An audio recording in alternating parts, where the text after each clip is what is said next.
two presentations for you today, so I'm going to introduce them separately. I'll do the first one now, and then I'll introduce our second group. So first, I'm going to be brief so we have plenty of time. Please join me in welcoming George Llerna with Republic Services and Francesca Vivanti, Management Analyst with the City of Brea Public Works Department.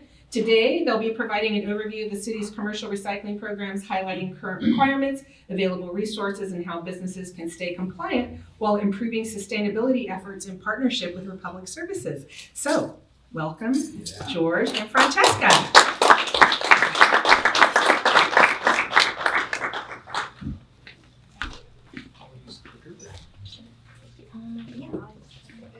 If you guys need to move things around, feel free.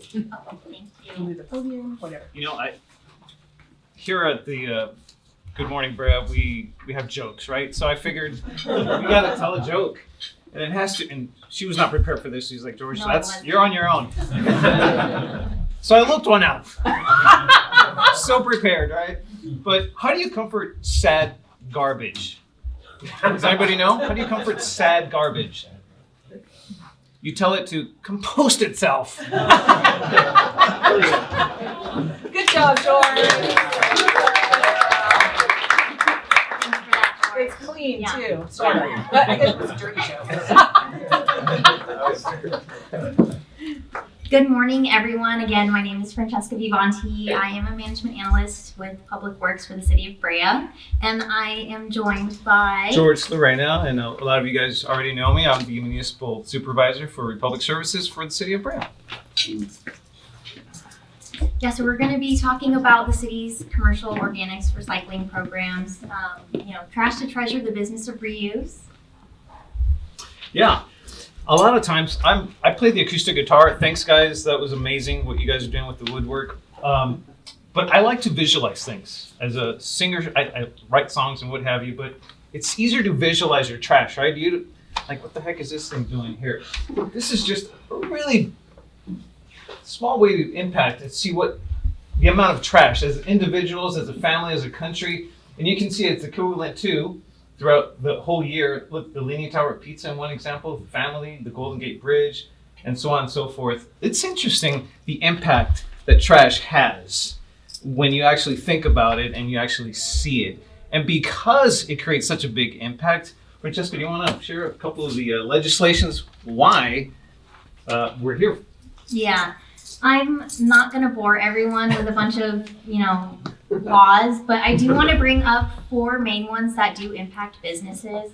The first one is Assembly Bill 341. It essentially requires businesses to have a recycling program. In 2014, AB 1826, same premise, businesses and multifamilies are required to have an organics recycling program.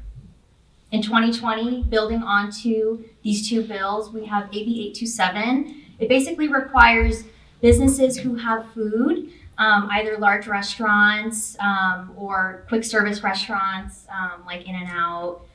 They need to have some sort of recycling and organics recycling program and containers at the front of their house for customers to sort their food and dispose of food correctly, and recyclables, as well as back of house. So in your kitchens, when you're meal prepping, making sure that you have containers to dispose of things correctly. And then last but certainly not least, the biggest bill that all cities are looking at and implementing and enforcing is Senate Bill 1383. It's, long story short, it's an organics bill. It's to reduce greenhouse gas emissions from food waste that's going to landfills. On top of that, it increases and has goals for cities to work with businesses that generate a lot of food to donate that food to people in need. So making sure people have programs for food donations. So with that being said, you're probably wondering, okay, all of these boring bills about recycling, how do I comply with that? So basically laid out three main things that you want to make sure that your business has. First thing, do you have accessible and adequate containers at your business? Do you know where they are? Do you have trash? Do you have recycled? Do you have organics? Do you have these containers at the front of your house, like I mentioned before for AB 827? Do you have them in the back for your employees? Do you know where your containers are located? Are they in a trash enclosure? Do you have a trash room? Are staff hired to pick up trash and place it somewhere else? If you're a large edible food generator, so if you're an Albertsons, if you're a Red Robin and you generate a lot of food, are you donating food? Do you have a food recovery program set up? Are you working with an organization to donate that food? Are you tracking that food? And last but not least, are you making sure that you're not contaminating your waste streams? Are you educating the people that work at your establishment? Are you educating the tenants that live in the multifamilies? These are the three main things that you want to make sure that you can check to be compliant with these laws. And with these laws, money is very important as a business, yes? And so part of our job at Republic Services is to make sure that you're paying for what you need. And sometimes you don't know what you need. And that's when we jump in and say, you need a little bit more recycling here, less trash here, more organics, less organics, what have you. And so that's our job, that's my job, our account manager's job, to make sure that we have the right size containers for you guys. There's also reduced food waste, and you can donate food. I was at a Starbucks or whatever, they were getting rid of all their muffins. I happened to be there right before closing time, said, "Do you want every muffin?" He was like, "You're talking my language. Give it to me. I'll be back tomorrow night." But people are just throwing food away, and that's Francesca ran into, she can share a little bit about the To Go To app, I think it was. Speaking as a consumer, there is this really cool app called Too Good To Go, and we actually do have some businesses in Brea that signed up, where the business basically, instead of just donating their food or disposing of their food, they sign up with this app called Too Good To Go. And it's kind of a last-ditch effort for them to make a little bit more money, but also expose their business to new customers who want a blind bag of items that you are either getting rid of, have surplus, maybe they're getting close to expiring. The consumer will purchase it through Too Good To Go, and then they get to enjoy your products. You get to make a little bit of money. It's an app that I found as a consumer, and Whole Foods participates in it, California Fish Grill, a lot of donut places. I've seen Whole Foods donate flowers too. I mean, it's an interesting app. If you're just looking to try something new, I recommend downloading it. But yeah, it's a cool app. And a lot of this you can implement in your business as well. Diningware, disposable ones. We have our division in Huntington Beach that we have free paint for you guys. You guys are done with your paint. You don't know what to do with it. Instead of storing it at home, just drop it off. Or I need a little bit of the off-white color 1, 2, 3, 4. And it's like, oh, there it is, mine. Take it. So that's a great way to reuse that. With that, we understand that not everybody has a lot of organics to dispose of, right? And maybe, Francesca, you can tell us a little bit about some waiver possibilities to not have that program. Yeah, so there are some businesses that maybe you feel like you're not generating a lot of organic material or recyclable material, and you're like, well, I don't know if I need, a 3 cubic yard container from Republic Services. What are my other options? So the city does provide SB 1383 waivers. You would have to submit an application for city staff to review. It does include site visits. We would be essentially visiting your establishment and talking to staff, seeing what kind of waste you're disposing of. Do you have a landscaper service? Are they hauling that debris? And if you're interested in a waiver, you can always reach out to the city or visit our website. But it's an easy process, and it's another option for businesses. And then I also just want to quickly bring up inspections and enforcement, because like all laws, it's required to be enforced. And city staff and Republic Services staff are providing ongoing site inspections to all businesses in Brea. So if you see us digging through your trash, don't be alarmed. It's our job, and we love it. George and I are used to it, but basically, it's there to check to make sure you're in compliance with these bills. If let's say we're out and we see that there's stuff that's disposed of in the container that shouldn't be there, we'll likely provide you some sort of notice, whether it be email, photos, in-person material, letting you know, like, hey, this material shouldn't be put in this container. So the education materials would be provided. If we continue to see contamination, some sort of notice of violation would be issued. And that's also including if you don't have the proper containers or food recovery agreements set up, you would be identified and a notice of violation would be provided. And if you refuse to continue to correct within a certain amount of time, the city can issue a citation. We don't want it to get to that, so we're working really close with a lot of businesses here to make sure that everyone's taken care of, because we do know that these bills are not one size fits all. But this is the process at the same time. Yeah, thank you. Before you even get to that, you're talking to us, right? You're like, George, I don't want to get that. I don't want to end up talking to the city about that. So how do we fix this? And this is what we do. On the next slide, we'll do presentations. I'll personally go up there. Our team will go up there. We've done it with HOAs. We'll grab a bag of Porto's desserts and we'll take it to the HOAs, and it's like, Porto's, wow, this is great. Organics, eat it all.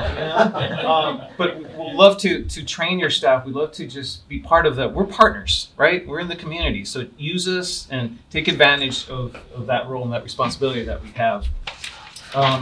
Also, as a quick reminder and tips on the next slide.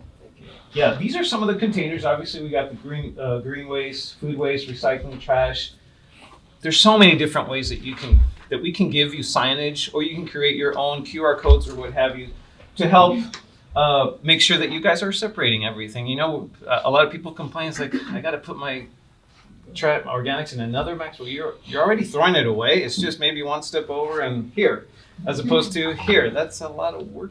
Anyways, so let us come and help you guys with that. And I think Francesca will let you guys know. Here's some reminders of certain signages here.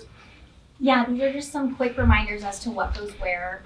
In the back, we have these fun new magnets that, feel free to grab. It shows, what can go into each stream. And, if your business is producing something that maybe isn't on this list, please let us know. We can help you sort it out. Yeah, absolutely. And then a quick plug, please attend our city events. We want to see everyone there. We love seeing new faces. For more information, these are just our upcoming events, not all of them. Please visit our city website. And then just some quick resources, because this is a lot of information and we get that it's hard to digest. George and I live in the trash world all day, every day. Again, we love it, but some people, don't find it as interesting, and that's okay. So I just have some quick resources here. Cow Recycle the State, if you want to, more information as to what these bills are. We also have a lot of, great information on our city web pages and Republic Services. We also have our email and phone number up there as well. Yeah. Thank you guys for your time. Lacey, thank you. Thank you. Of course.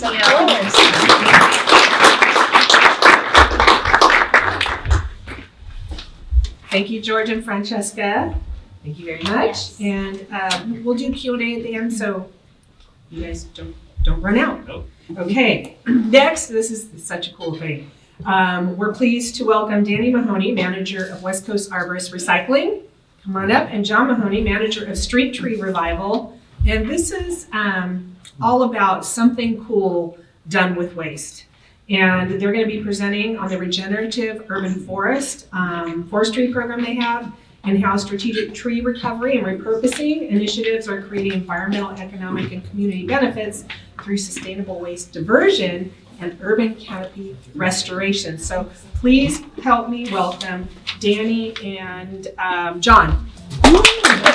So what we're going to talk about today is regenerative urban forestry, which, so you see right here, the rough concept, what regenerative urban forestry farm is what this is. And so all around the state, so West Coast Arborists works for over 400 municipalities all throughout the state. And we have these yards stationed all around there. And some of these actions are being done here. So we look at regenerative urban forestry as giving back to the urban forest, not just sustaining it, not just trimming it and keeping the trees alive until they die, but actually doing something with the byproduct of our operations. And that is transformed into nursery operations, the urban lumber, which we're going to talk about, our grinding operations into mulch, and then creating a space for us to do training and actually training the next workforce as well. Okay, so who are we? You know, who is West Coast Arborists? Anybody heard about West Coast Arborists in here? Okay, awesome. So family-owned and operated company founded in 1972 by our fathers and our aunt. And at the time when their first contract was the city of Tustin. And my dad will be the first one to tell you that it started with one truck that they had to push to start, up hills both ways, in the snow. You know, way easier nowadays, you know, but obviously it's grown over time. We now employ over 1,200 full-time employees, and we serve 400 municipalities and public agencies throughout California, Arizona, New Mexico, and now Texas. So our recycling operations are kind of scary, at least from where I'm standing. We generate 800 tons of green byproduct daily. Every day? Every single day. As we speak right now, they've already generated probably about 100 tons, and I'm losing hair. I'm gonna look like John. Oh, sorry, John. I'm gonna start losing hair, you know, but we generate 800 tons, so what we try to do is not just send that all to the landfill. That's kind of an operation that we did for several years until we started trying to do something different.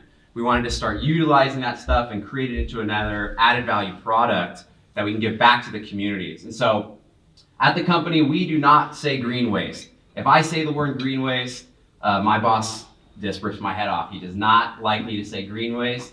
We call it a bioresource. This is something valuable that we can give back to the communities, and it's great for new growth, new trees.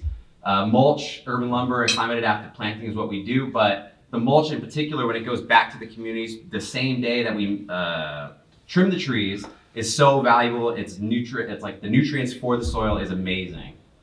So this is our material flow chart. This is a very simple way to break it down. So we have four main things that come off: chips, brush, palm, and logs. The chips goes right back into the cities, ideally as fresh arbor mulch.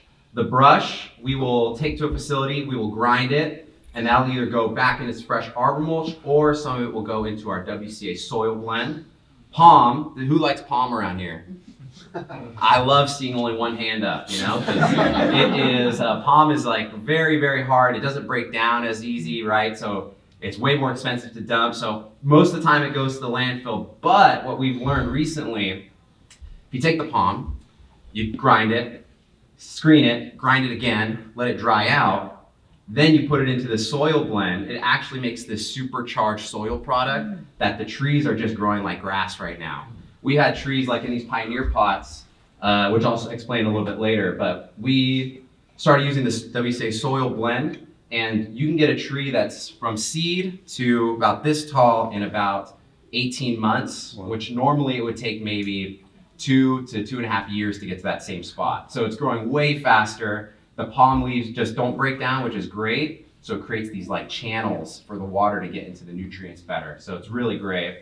And lastly, this is where John and I always butt heads on, you know, quality log. If it's a log, it's a quality log. You know, everything's a quality log actually. So, right? Yeah. Yeah. You know. No. It's last on. But quality log, if it's not, it goes back to our grinding operations, gets turned into one of these two products. If it is, it goes to our urban lumber program, which John will talk about right now.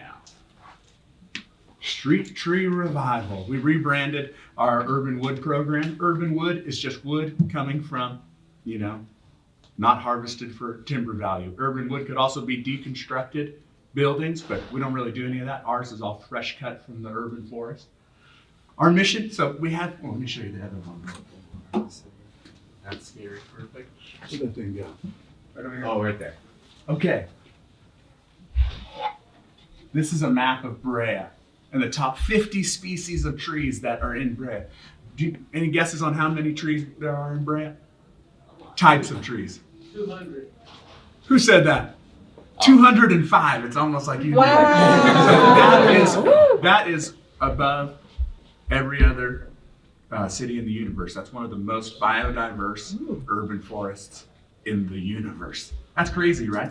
We spend a lot of money importing wood, right? Wood is humankind's most favorite design material, right? We're standing on it right now. Beautiful walnut underneath us. Did anybody see the counter behind? Had that beautiful wenge wood. It was all cool. That does not grow in California. But we have all these cool species that do grow, and we used to just throw it away. And in fact, all the wood that we harvest in the United States and grow for lumber, we're currently throwing away twice the volume of that every year. So it's a resource that we know and love, but we just didn't have the road built out for it. So our mission is kind of to save those trees and use the best pieces for the highest and most beautiful use. We've got this is a little bit of our workflow. We remove, replant, track, repurpose, mill, and dry.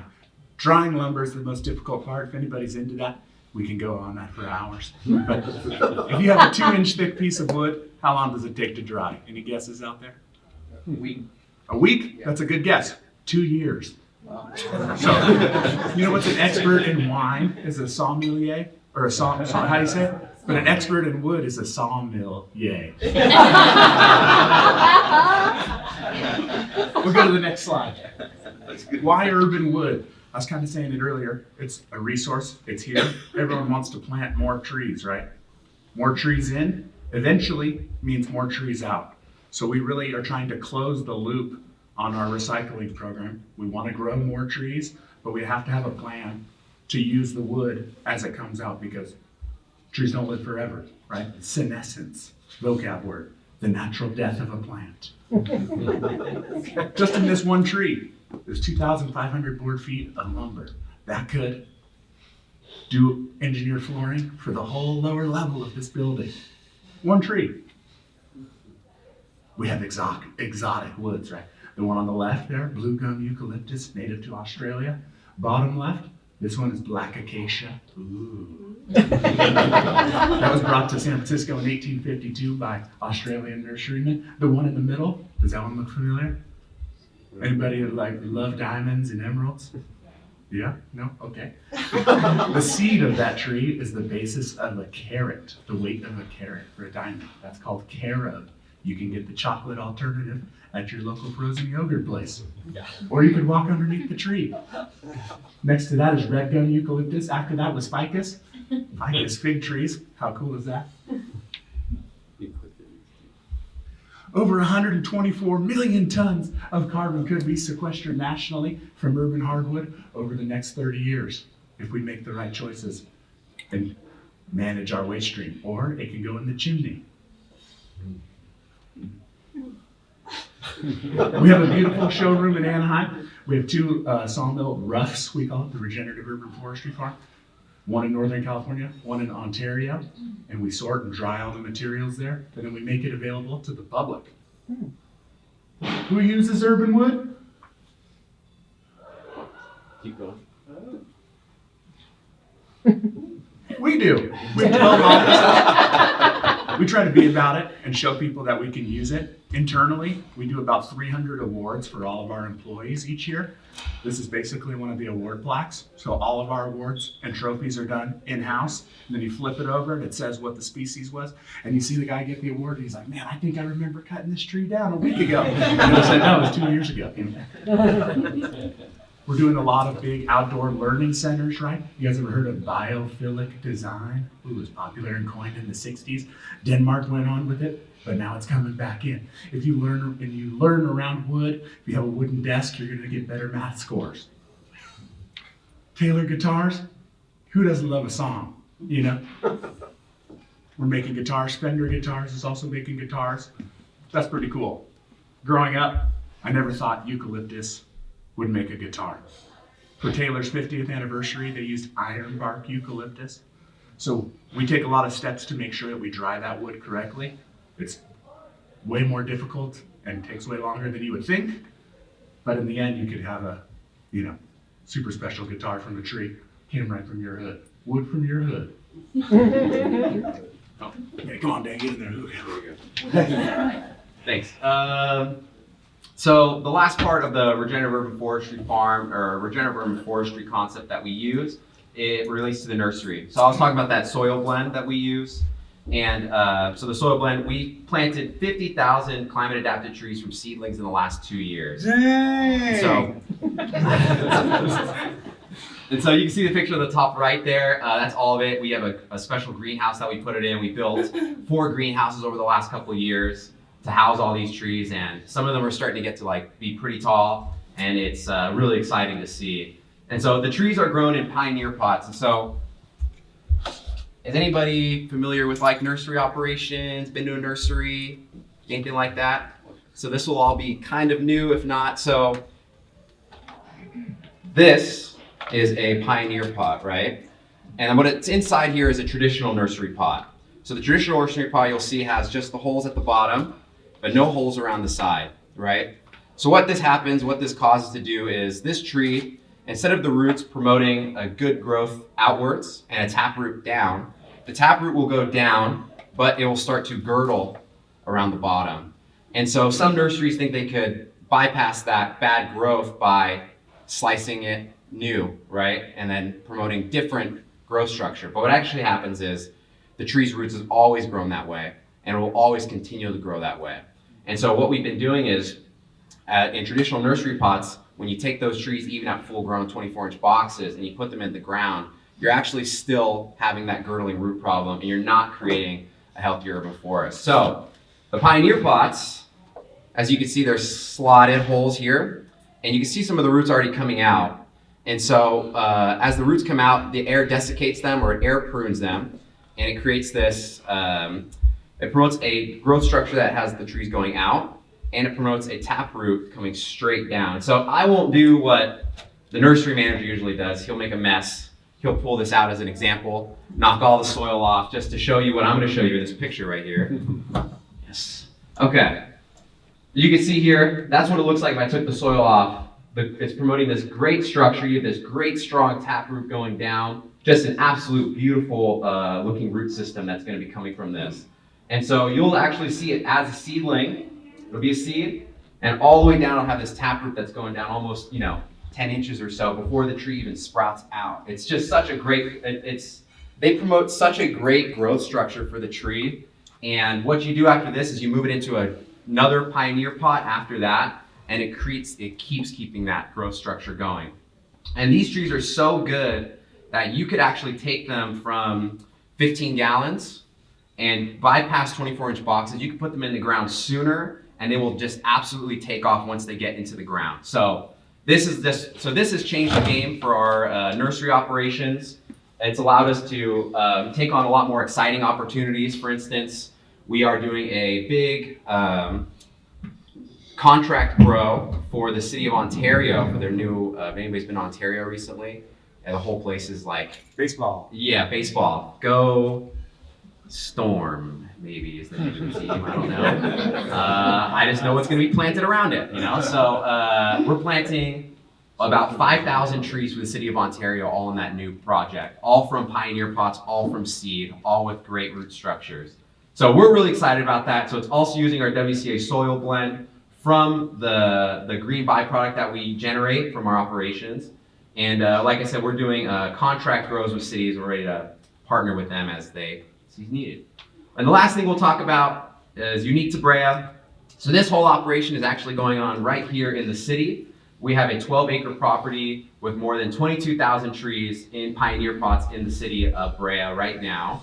I think it's at the end of Berry Street, Lambert and Berry, maybe, I think is where it's at. But WCA has utilized the land for 18 years. Historically, it's been a palm nursery, but boo, palm. So it's been a palm nursery, but we've transitioned to broadleafs over the last 5 years. And we supply the City of Brea with over 100 new trees a year through various planting projects. So it's pretty exciting.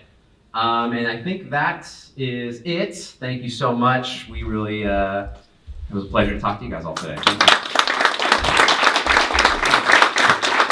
John, can you share the guitar? Oh, sure. So this guitar right here is made from chamois ash, Fraxinus udii, native to Mexico, brought to the United States in 1930. Back to where it used to be Mexico. So trees don't know borders. So the back and side of this guitar is made from a corner street tree, and it's got a nail in it.